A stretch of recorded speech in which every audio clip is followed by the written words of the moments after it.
স্থিতিশীল অর্থনীতির জন্য নির্বাচন খুবই গুরুত্বপূর্ণ মন্তব্য করে Centre for Policy Dialogue CPD নির্বাহী পরিচালক ডক্টর ফাহমিদা খাতুন বলেছেন, অন্তর্বর্তীকালীন সরকার যত লম্বা হবে দেশের অর্থনীতির অবস্থা তত খারাপ হবে।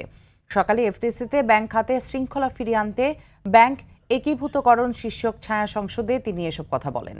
তিনি বলেন, টাকা ছাপিয়ে দুর্বল ব্যাংক ঠিক করা যাবে না, প্রয়োজনে ব্যাংকের মূল ভিত্তি ঠিক করতে হবে।